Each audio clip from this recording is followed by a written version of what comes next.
we work with a fair amount of kids in here, and not just with boxing and MMA. We work with a lot of kids with different sports, different interests, different things that they're involved with. Some kids are just in here for strength training and conditioning.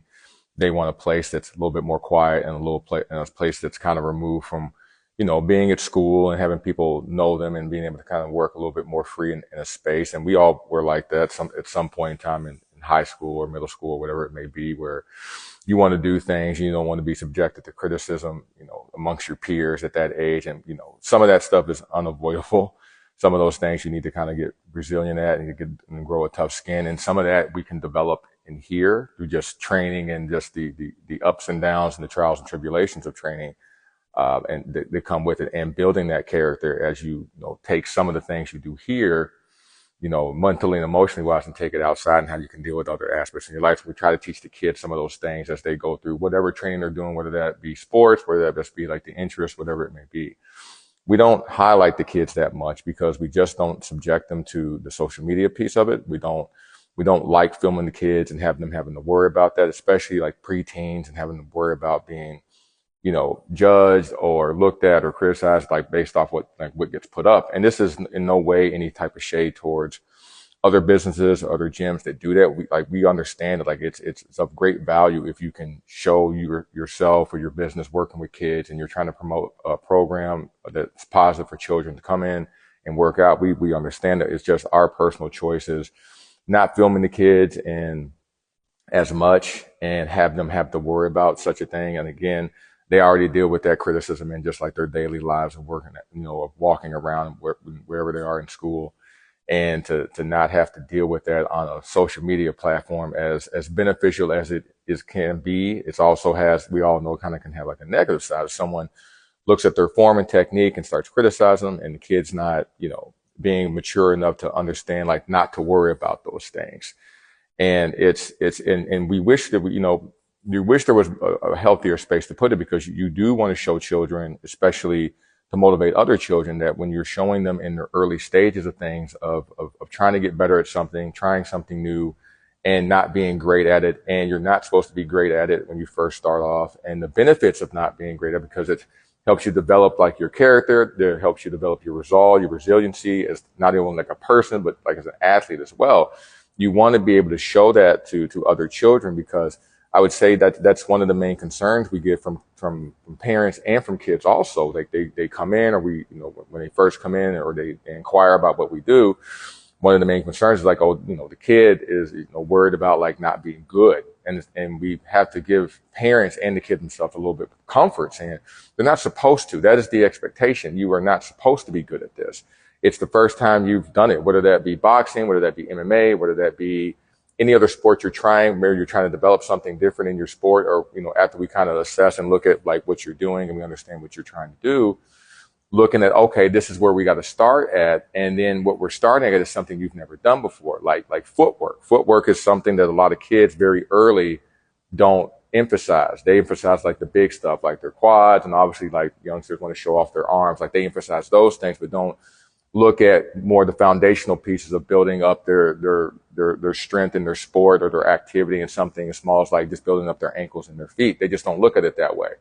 So when they first start off with things like that, and with martial arts, or even with boxing, like jumping rope, just something that simple, doesn't seem like how that correlates to what you got to actually do in the ring.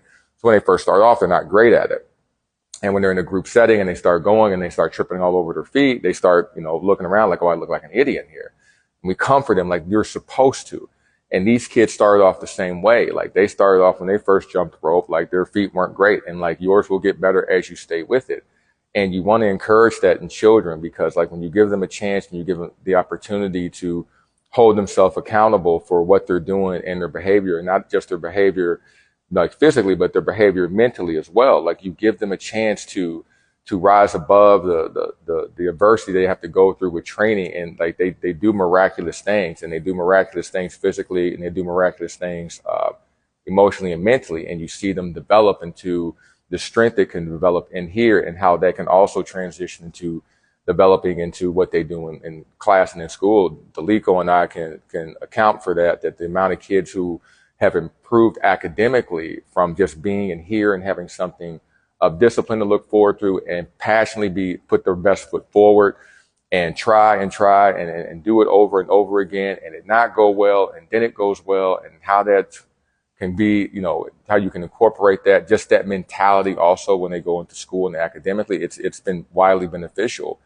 And it's been such a joy to work with these children and these young people, and see what they're able to do when you give them the opportunity to thrive, and you don't feel like you have to jump in right away. Like I said, like when they try new things and they fail and they fumble, and you don't immediately jump to the coddling thing, which is the initial reaction of that. I understand that, especially as being a parent, and also parents who sit off the side like want to jump in and say, hey, you did a good job. And it's like, you might not have. And it's okay. You might not have done a good job, and that's okay that you didn't. And you will end up doing a greater job and an even better job if you stick with it. But to just, give that, approval when it hasn't been done to the level that it needs to be done at, it's hard for kids. It's hard to digest, but it gets better over time, and it helps kids develop a little bit more, because again, like, you want them to know, like, this gives them opportunity. It gives them chances. That's all you want in this existence. And you're trying to push that on children, that even though you're not good at something right now, give yourself more opportunity and chances, and you get those chances mentally and emotionally by knowing to push forward, to take another step forward, to look at it and gain an inch, gain a millimeter each time you do something, in a little bit more as you keep doing it. And to have children be able to do that as they view this world, unfortunately, through social media, and they just view perfection. They don't often see that. They just see, a lot of times they just see the finished product.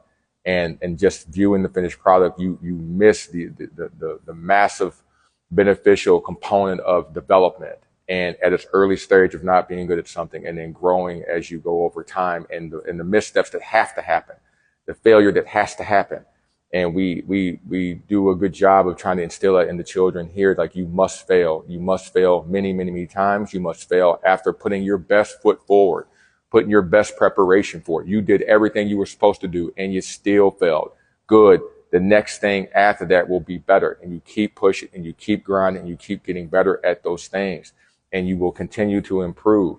And if we can instill that more into the children, into the young people, they will be better served as they go off into this existence and have to be more accountable on their own for themselves, and their own behavior, and their own way of how they carry themselves.